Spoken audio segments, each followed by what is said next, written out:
श्री शिवाय नमस्तुभ्यम। प्रिय श्रोतागणों, आज सावन की पावन शिवरात्रि पर मैं आपको सुनाने जा रही हूँ एक ऐसी अद्भुत सच्ची भक्ति की कथा जो पहले आपने कभी ना सुनी न कभी इस तरह महसूस की। एक साधारण स्त्री की सच्ची भक्ति और शिव पार्वती के दिव्य मिलन की वो रहस्यमयी रात जो सिर्फ सुनने के लिए ही नहीं, जीने के लिए है। तो आइए शिव भक्ति की इस कहानी में डूब जाएं। सावन का महीना था। आकाश से झरते अमृत जैसे बूंदों के साथ धरती हरियाली में नहा रही थी। वृक्षों पर झूमते आम के पत्ते, मंदिरों से गूंजते शिव नाम के स्वर और हर घर से आती बेल पत्रों की मृदुल महक, जैसे सृष्टि स्वयं महादेव के स्वागत में लीन हो। ऐसे ही एक पवित्र गांव में जहां नदियां भी शिव भजन गाती थी, एक कन्या रहती थी। उसका नाम था सावित्री।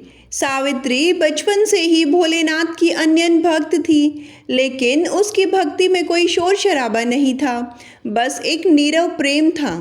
जैसे तुलसी के पत्ते पर बैठी ओस की बूंद, हर दिन वह शिव मंदिर में जाकर जल चढ़ाती। पर सावन की शिवरात्रि उसके लिए विशेष थी। यह वही तिथि थी जब उसकी दादी माँ कहा करती थी, जिस दिन सावन में शिवरात्रि आए उस रात महादेव स्वयं धरती पर उतरते हैं और जिसे उनका सच्चा प्रेम छू जाए उसका भाग्य स्वयं महादेव लिखते हैं। इस कथा का आरंभ वहीं से होता है। सावित्री उस दिन सुबह से ही उपवास में बैठ गई। न कुछ खाया न जल पिया, बस बेलपत्र तोड़ती रही, शिव नाम जपती रही। मंदिर की सीढ़ियां धोकर उसने स्वयं बैठने का स्थान बनाया। जैसे जैसे दिन ढलता रहा, बादलों का घेराव गहराता गया, लेकिन सावित्री का मन और भी उज्जवल होता जा रहा था। रात हुई, शिवरात्रि की घड़ी आई, मंदिर की घंटियां तेजी से बज उठी और तभी कुछ ऐसा हुआ जो किसी ने पहले कभी न देखा न सुना। सावित्री जैसे ही शिवलिंग पर जल अभिषेक करने के लिए आगे बढ़ी, एक दिव्य प्रकाश मंदिर के गर्भगृह में फैला। उस उजाले के भीतर कोई खड़ा था, ऊंचा जटाधारी, गले में सर्प त्रिशूल धारण किए, नेत्रों में सागर सी गहराई, स्वयं महादेव। लेकिन यह कोई मूर्ति नहीं, स्वप्न नहीं, वह सचमुच प्रकट हुए थे, केवल सावित्री की भक्ति के स्पर्श से। महादेव बोले, सावित्री, तुम्हारे प्रेम की शुद्धता ने मुझे बांध लिया है। मैंने कैलाश छोड़ा है, आज तुम्हारी कथा लिखने आया हूँ। सावित्री ने आंखें बंद की और हृदय से केवल एक बात कही, भोलेनाथ, मैं कुछ नहीं जानती, बस मुझे ऐसा प्रेम दो जिसमें ना कोई डर हो न मांग, बस समर्पण हो। महादेव मुस्कुराए और उन्होंने शिवलिंग से जल की कुछ बूंदें लेकर सावित्री के मस्तक पर छिड़के। उसी क्षण जैसे समय थम गया। पूरा गांव मंदिर की ओर दौड़ा, पर किसी को कुछ न दिखा। केवल सावित्री वहीं ध्यानस्थ बैठी थी। उसकी आंखों से प्रेम अश्रु बह रहे थे और उसकी हथेलियों में वह जल जो स्वयं महादेव ने दिया था। इसके बाद हर वर्ष जब भी सावन में शिवरात्रि आती, गांव की कन्याएं सावित्री की तरह ही बेल पत्र चढ़ाकर यही कामना करती, हे महादेव, मुझे भी सावित्री जैसी निष्कलंक भक्ति दो, जिसमें स्पर्श ना हो, बस प्रेम हो। इस प्रकार यह कथा बन गई। सावित्री और सावन शिवरात्रि की वह रात्रि जब एक साधारण कन्या की भक्ति ने स्वयं भोलेनाथ को धरती पर उतरने को विवश कर दिया, और वहीं से इस कथा की अगली परत खुलती है। मंदिर की उस रात के बाद सावित्री की साधना केवल गांव में ही नहीं, दूर दूर तक फैल गई। लेकिन उसने कभी भी अपने मन में कोई अभिमान नहीं आने दिया। वह पहले की तरह ही हर दिन मंदिर की सफाई करती, बेलपत्र चुनती और सावधानी से उन्हें जल में धोकर शिवलिंग पर चढ़ाती। अब उसकी पूजा में एक अलग ही आभा थी, जैसे खुद शिव की उपस्थिति उसके हर कर्म में समा गई हो। एक दिन सावन का दूसरा सोमवार था। बारिश थम चुकी थी, लेकिन पेड़ों पर ओस की बूंदें अब भी टिकी थी। सावित्री मंदिर पहुंची तो देखा शिवलिंग के पास एक वृद्धा बैठी हुई थी। झुर्रियों से भरा चेहरा, पर नेत्रों में गहरा तेज। वो कोई साधारण स्त्री नहीं थी। सावित्री ने झुककर उन्हें प्रणाम किया। वृद्धा मुस्कुराई और कहा, बेटी, आज शिव को दूध नहीं जल चाहिए, और जल भी वो जो प्रेम से मिले। सावित्री ने तुरंत नदी की ओर देखा। नदी कुछ दूर थी और रास्ता दलदल भरा, लेकिन बिना कुछ सोचे वह नंगे पांव उस कीचड़ से भरे मार्ग में चल पड़ी। उसके वस्त्र गीले हो गए, पैर कांपने लगे, लेकिन उसका प्रेम नहीं डिगा। वह नदी से जल भर लाई, दोनों हाथों से लोटा थामे हुए, जैसे कोई माँ अपने शिशु को पकड़े हुए हो। जैसे ही उसने शिवलिंग पर वो जल चढ़ाया, पूरे मंदिर में केसरिया प्रकाश फैल गया। वह वृद्धा जो वहीं बैठी हुई थी, अचानक से गायब हो गई। जहाँ वो बैठी थी वहाँ अब एक शिवलिंग और प्रकट हो गया, छोटा पर उतना ही दिव्य। एक आकाशवाणी गूंजी, सावित्री, तूने प्रेम का दूसरा रूप दिखाया है, सेवा। और जिस भूमि पर सेवा होती है वहाँ शिव सदा वास करते हैं। यह शिवलिंग सेवा प्रेम के प्रतीक के रूप में सदा यहाँ रहेगा। गांव वालों ने उस दिव्य प्रगट शिवलिंग को सेवा महादेव का नाम दिया, और तब से सावन के हर सोमवार वहाँ 2 शिवलिंगों की पूजा होने लगी। एक जो आदिकाल से था और दूसरा जो सावित्री के प्रेम से प्रकट हुआ। वर्ष बीतते गए और सावित्री वृद्ध हो चली थी, लेकिन उसकी भक्ति और भी कोमल हो गई।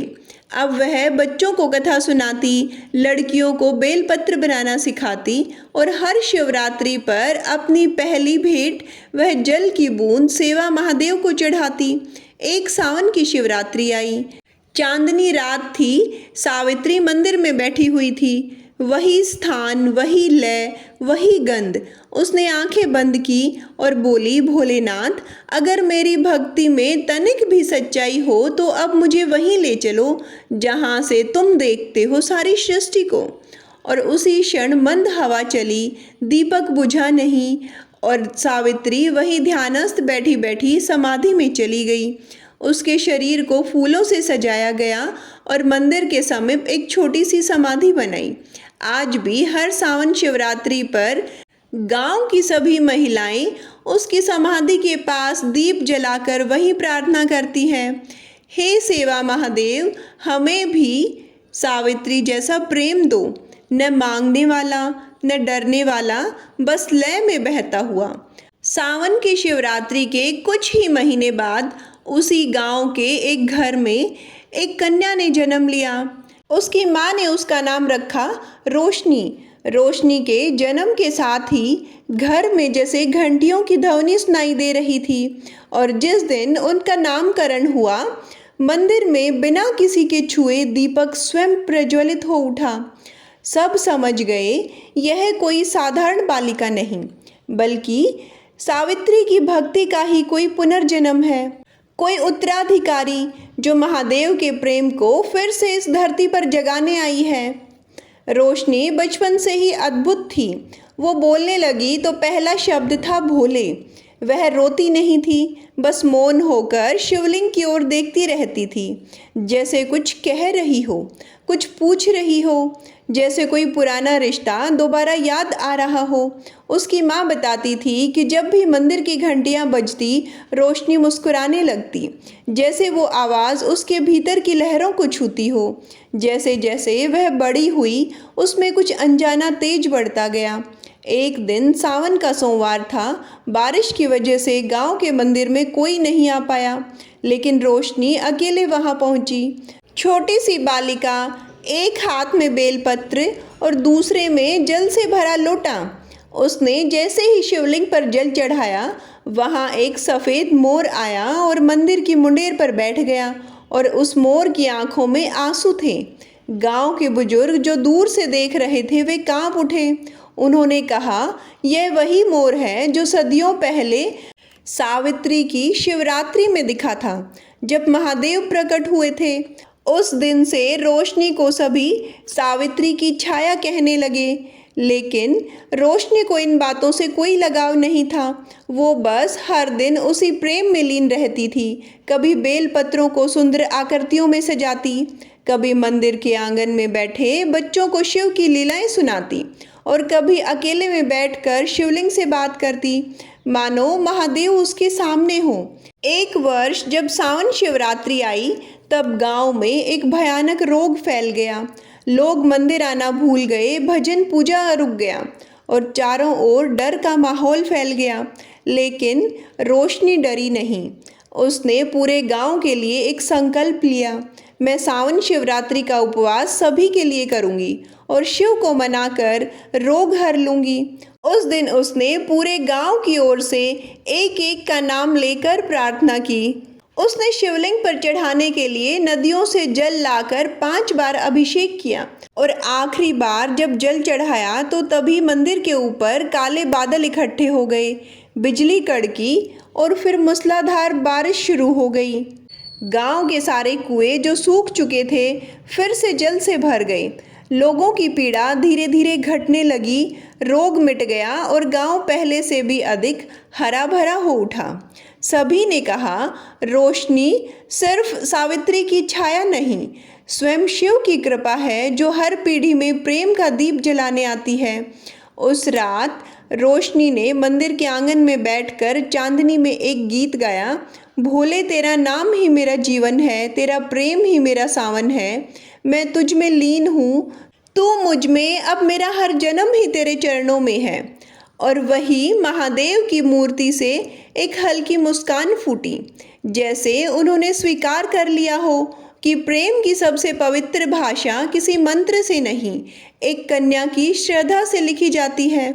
और इस कथा की लहर अब भी बह रही थी, क्योंकि जब सावन की शिवरात्रि आती है तब तब कोई एक कन्या कहीं न कहीं उसी प्रेम को जीती है जिसमें न डर होता है न मांग होती है, बस समर्पण, सेवा और सच्चा शिव प्रेम होता है। रोशनी अब 16वें सावन में प्रवेश कर चुकी थी। उसकी आंखों में गहराई वैसे ही थी जैसे नदी की शांति और अंबर की ऊंचाई, और उसका चेहरा ऐसा जैसे स्वयं गौरी माँ ने उसे स्नेह से रचा हो। सावन आते ही गांवों में ढोलक बजने लगे, मंदिर में रुद्राभिषेक की तैयारियां जोरों पर थीं और हर बहन अपने घर को बेलपत्रों और आम के तोरणों से सजा रही थी। लेकिन इस बार की सावन शिवरात्रि कोई साधारण शिवरात्रि नहीं थी। एक बड़ा यज्ञ किया गया था जिसमें दूर दूर से आश्य महात्मा, गांव के प्रधान और कई बड़े बड़े पुरुष आए थे। वे चाहते थे कि इस यज्ञ की पूजा में कोई ज्ञानी किसी बड़े कुल की कन्या आहुति चढ़ाए, पर गांव की सभी स्त्रियां एक ही नाम ले रही थी, रोशनी। जब गांव के मुखिया ने विरोध किया तो वो तो बस एक मंदिर में पूजा करने वाली कन्या है, ना कोई कुल ना कोई विद्या, कैसे वह इस यज्ञ की मुख्य आरती कर सकती है। तब गांव की एक वृद्धा ने मुस्कुराकर कहा, कुल से बड़ा होता है कर्म और विद्या से ऊंचा होता है प्रेम। रोशनी ने शिव को छुआ है और जिसे महादेव ने स्वयं स्वीकारा हो, और क्या प्रमाण चाहिए। मुखिया फिर भी अड़ा रहा। उसने कहा, ठीक है, यदि रोशनी सच में शिव की भगत है तो कल की रात सावन शिवरात्रि वो अकेली उस पुराने जंगल में शिव मंदिर में जाएगी जहां वर्षों से कोई नहीं गया, और यदि सुबह तक वह सुरक्षित लौट आए तो हम उसे मान लेंगे कि वह शिव की प्रिया है। गांव सन्न हो गया। वो मंदिर प्राचीन था, वहां अब तेंदुए और जंगली सांप रहते थे। वहां जाना जीवन को दांव पर लगाना था। पर रोशनी मुस्कुराई, जैसे उसे कोई भय छू ही नहीं सकता। उसने कहा, जहां शिव है वहां मृत्यु भी चरण छू कर जाती है। मैं जाऊंगी और यदि मेरे प्रेम में कोई कपट हुआ तो वहीं रह जाऊंगी, लेकिन यदि शिव ने मुझे स्वीकारा तो मैं अगली सुबह बेल पत्रों के साथ लौटूंगी। रात गहरी थी, आकाश में घटाएं थी, जंगल शाह हो चला था। हाथ में दीपक, पीठ पर कमंडल और हृदय में शिव का नाम लिए रोशनी उस जंगल की ओर निकल पड़ी। उसके हर कदम के साथ बेलपत्र झड़ते जा रहे थे, मानो प्रकृति खुद उसके लिए मार्ग बना रही हो। जंगल का शिव मंदिर टूटा फूटा था, वह शिवलिंग अब भी वही था, जैसे चुपचाप सब देखता हो। रोशनी ने वहां पहुंचकर एक एक कर पूरे मंदिर की सफाई की, खुद झाड़ू लगाई, फिर वहीं बैठकर रात भर शिव स्तुति करती रही। बाहर सर्प फुंकार रहे थे, जंगली जानवर गरज रहे थे, पर उसके भजन के स्वर उन सब पर भारी पड़ रहे थे। भोले बाबा सावन आए, तेरी मूर्ति मन को भाए, घोर अंधेरा छाए रे, नाम तेरा उजियारा लाए।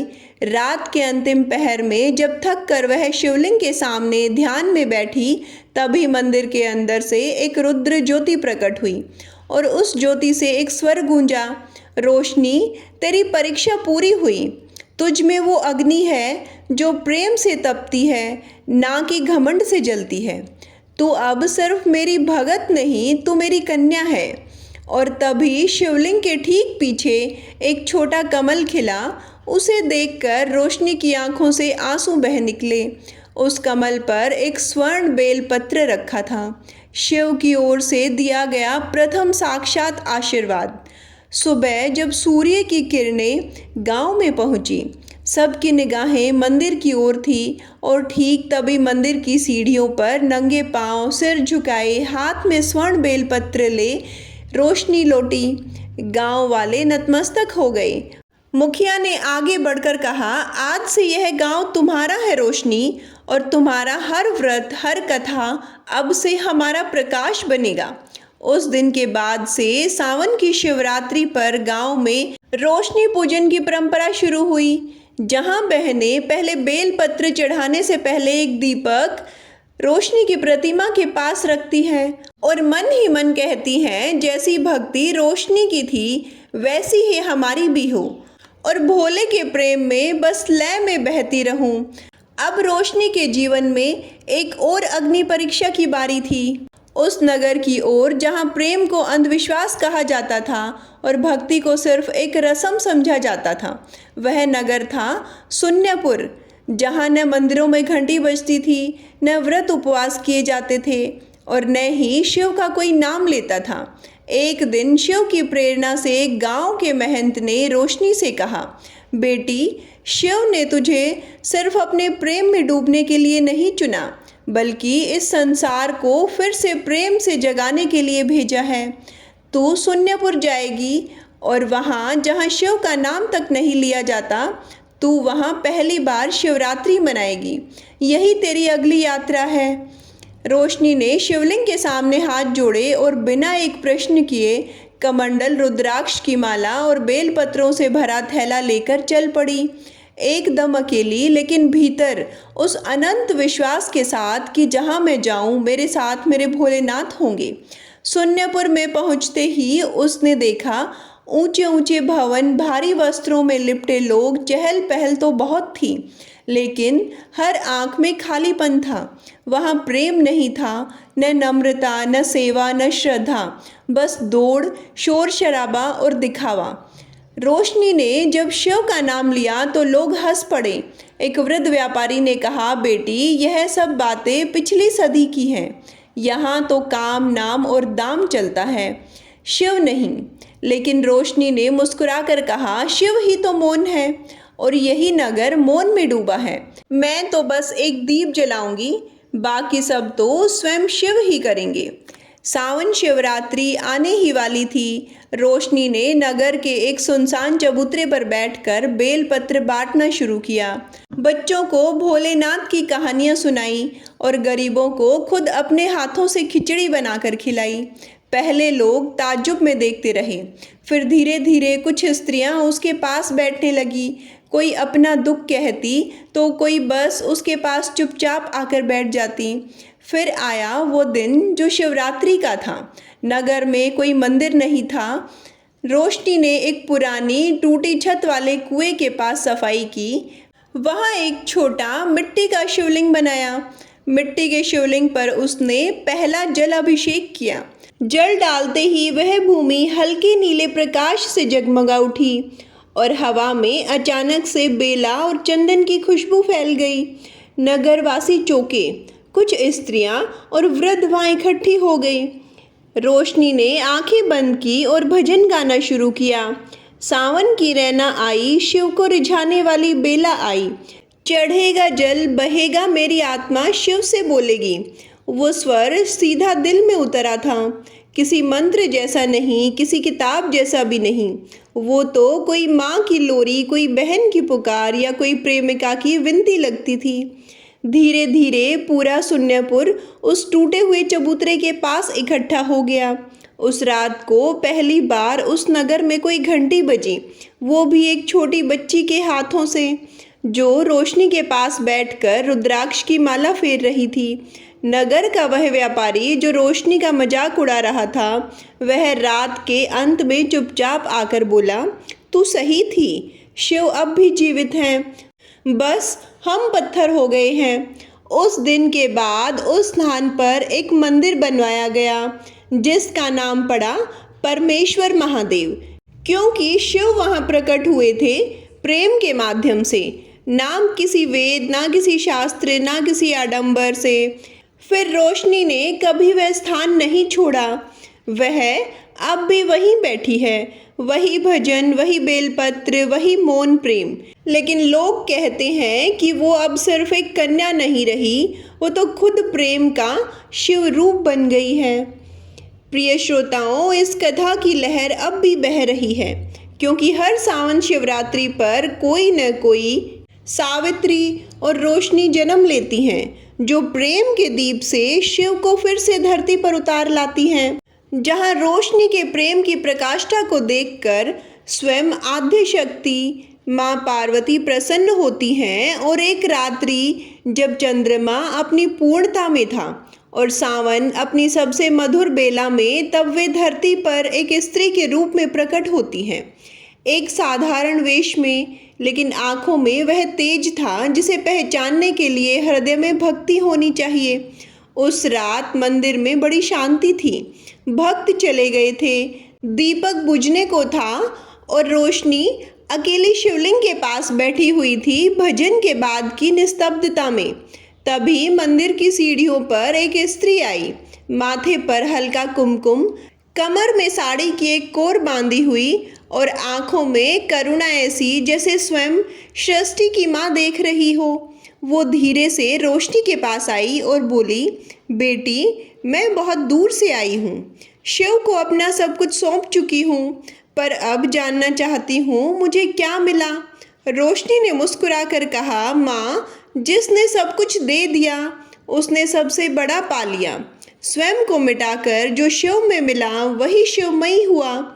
वो स्त्री कुछ क्षण चुप रही, फिर उसने अपनी चूड़ियाँ उतारी और रोशनी के हाथ में रखकर बोली, बेटी, मैं गोरी हूँ, जो हर स्त्री के हृदय में वास करती हूँ, पर तू वह है जिसने मैंने स्वयं को पाया है।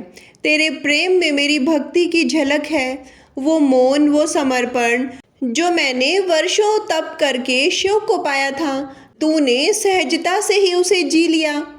अब मैं तुझे एक ऐसा मंत्र देती हूँ जो स्त्रियों के लिए शिव को पुकारने का सबसे मधुर और सीधा मार्ग है। रोशनी नतमस्तक हो गई। माँ पार्वती ने अपना हाथ उसके सिर पर रखा और अत्यंत कोमल स्वर में बोली, तू जब भी यह बोलेगी शिव वहीं प्रकट होंगे।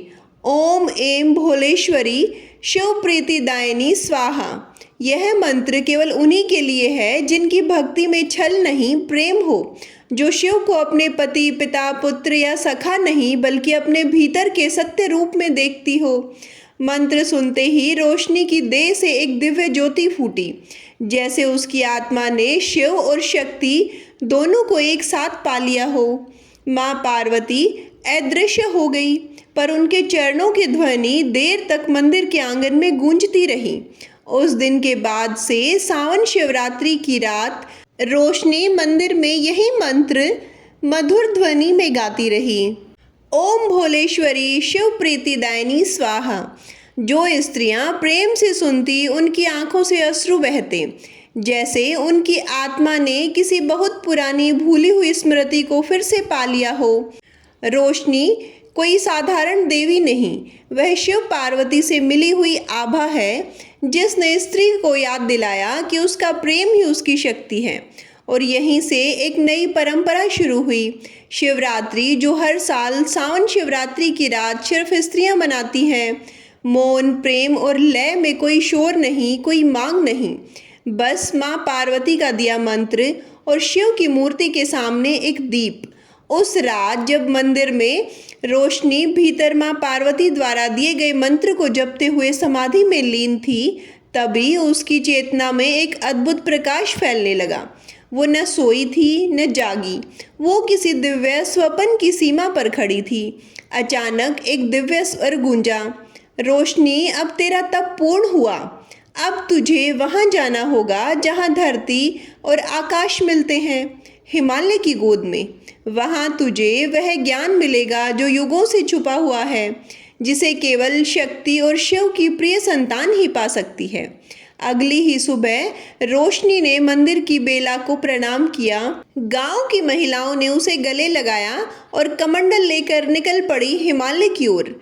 रास्ता कठिन था, पत्थरों से भरा, बर्फ से ढका, हवाओं से कांपता, लेकिन हर पग पर उसका विश्वास गहराता गया। जैसे जैसे वह ऊंचाई की ओर बढ़ती, वैसे वैसे भीतर का मौन शिवमय होता गया।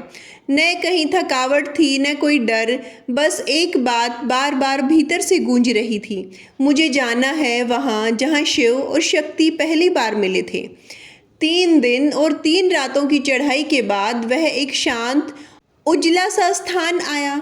चारों ओर बर्फ, ऊपर खुला आकाश और बीच में एक छोटा सा शिवलिंग जो किसी ने नहीं बनाया था, वो स्वयं प्रकृति से प्रकट हुआ था। वहीं खड़ी थी एक ज्योति, न स्त्री न पुरुष न देवी, बस प्रकाश का एक सजीव रूप। उस प्रकाश से स्वर निकला, रोशनी, तू अब मात्र भगत नहीं, तू शिव शक्ति की संतान है। अब तुझे वह ग्रंथ सौंपते हैं जो युगों तक छुपाया गया है, वह मंत्र, वह लिपि, वह रहस्य जिससे नारी फिर से आत्मा से जागृत होगी। तू लौटेगी और शिवरात्रि को केवल उपवास का दिन नहीं बल्कि जागृति का पर्व बनाएगी। तभी बर्फ से ढके शिखर पर एक कांच की तरह पारदर्शी पत्र सामने आया। उसमें कोई शब्द नहीं थे, पर जैसे रोशनी की आत्मा में वे सारे ज्ञान उतरने लगे। उसने आंखें बंद की और देखा कैसे पार्वती माँ ने वर्षों तक सिर्फ कठिन तप ही नहीं किया, बल्कि प्रेम के मौन से शिव को पाया था। केवल नारी की शक्ति कहने से पहले सम्मान देना जरूरी था। कैसे शिव और शक्ति साथ मिलकर संसार का संतुलन बनाते हैं, परंतु स्त्रियों ने केवल सदियों से त्याग ही किया। अब जागने का समय है। रोशनी ने वह ज्ञान अपने भीतर बांध लिया, न शोर से न ग्रंथ से, बस हृदय में प्रेम के धागे से। जब वह नीचे लौटी तो उसका चेहरा तेजस्वी था, उसके शब्दों में लय थी और उसकी आंखों में वह भविष्य था जो स्त्रियों की आत्मा को उठाने आया था। अब सावन शिवरात्रि में केवल व्रत नहीं था, अब वह शिव शक्ति समर्पण दिवस था, जहां महिलाएं न केवल पूजा करती बल्कि अपने भीतर की शक्ति को जागृत करती। वे शिवलिंग पर जल चढ़ाते हुए कहती, भोले, मैं अब तेरी पुजारन नहीं, मैं तेरी अर्धांगिनी हूँ, प्रेम से, विश्वास से, आत्मा से। और वहीं से शुरू हुआ एक स्त्री युग, जहां हर महिला को पता चला वो केवल गृहस्थी नहीं बल्कि वो स्वयं एक चलती फिरती शिवमाला है, जिसमें हर मोती उसकी भक्ति, सेवा, प्रेम और आत्मगौरव से जुड़ा हुआ है। बिलवन की उस रात्रि में जब सावन की हवा गूंज रही थी, चंद्रमा की चांदनी शिवलिंग पर धीरे धीरे बिखर रही थी। पार्वती माँ ध्यानस्थ बैठी थी और उनके हृदय में एक गूढ़ इच्छा जन्म ले रही थी। हे नाथ, क्या इस जग में कोई ऐसा क्षण भी आता है जब स्वयं भक्ति शिव को प्रसन्न कर लेती है? बिना किसी विधि विधान, बिना किसी सामग्री के शिव मुस्कुराए। बोले, उमा, जिस प्रेम में स्वार्थ न हो वही सच्चा व्रत है। इस सृष्टि में एक कन्या है गंगा तट की छोटी बस्ती में, जो बिना किसी ज्ञान के बस प्रेम और श्रद्धा से मेरी सेवा करती है। इस सावन शिवरात्रि पर उसकी भक्ति कुछ अद्भुत फल देने वाली है। पार्वती की जिज्ञासा और बढ़ी। कौन है वह कन्या? शिव बोले, वही जिसकी आंखों में विश्वास है और हृदय में संकल्प। चलो उमा, उस कन्या के व्रत की कहानी सुनते हैं, क्योंकि वही कथा एक दिन समस्त स्त्रियों को शक्ति और विश्वास देगी। वही गंगा तट की उस छोटी सी कुटिया में एक अनाथ कन्या निमिषा हर सोमवार और विशेष रूप से सावन की शिवरात्रि पर व्रत रखती थी। ना कोई गुरु, ना कोई पुरोहित और ना कोई धन, परंतु उसके पास था सच्चा प्रेम भोलेनाथ के लिए। सावन की उस विशेष रात उसने शिवलिंग का अभिषेक किया, गंगा जल, बेलपत्र और अपने आंगन में खिले हुए फूलों से। उसके नेत्रों से अश्रु बह रहे थे। वो हर जल की बूंद में अपना दिल अर्पण कर रही थी। वह बोली, हे भोलेनाथ, न कोई पूजा विधि आती है, न शास्त्रों का ज्ञान है मुझे, परंतु जो मन से निकले वही सच्चा होता है ना। मेरी पूजा बस यही प्रेम है, इसे स्वीकार कर लीजिए। उस रात्रि शिव स्वयं वहाँ प्रकट हुए। कोई दिव्य प्रकाश नहीं, कोई शंख नहीं, बस एक मधुर हवा चल रही थी और शिव के चरणों की आहट से मिट्टी भी सुवासित हो गई। शिव ने कहा, निमिषा, तूने जिस प्रकार प्रेम से इस सावन शिवरात्रि को जिया है वह समस्त ब्रह्मांड के लिए आदर्श बन गया। आज से तेरे इस प्रेम व्रत को जो भी स्त्री निभाएगी उसके जीवन में शिव स्वयं निवास करेंगे। और इस प्रकार घने बादलों की छांव में महादेव और पार्वती माता के पावन मिलन का यह चमत्कारी व्रत उस साधारण स्त्री को महान बना गया। उसके प्रेम, श्रद्धा और निष्ठा ने स्वयं भोलेनाथ को प्रकट होने पर विवश कर दिया। सावन की शिवरात्रि ने न केवल उसके जीवन को बदला, बल्कि गांव भर की नारी शक्ति को यह सीख दी कि सच्चा प्रेम, सच्ची भक्ति और निश्चल समर्पण कभी व्यर्थ नहीं जाते। उस दिन के बाद हर साल उसी सावन शिवरात्रि को उस स्त्री के आंगन में दीप जलाए जाते, बेलपत्र चढ़ाए जाते और रुद्राभिषेक की गूंज पूरे गांव में सुनाई देती। पार्वती माता की करुणा और शिवजी की कृपा उस परिवार पर यूं बरसी कि वहां कभी कोई दुख टिका ही नहीं। सावन की वह रात केवल शिव का जागरण नहीं रही, वह बन गई नारी आस्था। वह रात्रि जिसमें सृष्टि के रचयिता ने स्वयं भक्त की पीड़ा हर ली। शिवरात्रि की यह पावन कथा यही संदेश देती है कि सावन शिवरात्रि केवल व्रत नहीं, एक आह्वान है उस भक्ति का जो प्रेम से परिपूर्ण है, वह भक्ति जो समर्पण मांगती है पर परिणाम में अनंत सुख और दिव्यता देती है। प्रिय श्रोताओं, यह थी शिवरात्रि की कथा, जिसके श्रवण मात्र से ही भोलेनाथ और माता पार्वती के प्रति प्रेम, श्रद्धा और विश्वास अटूट हो जाता है।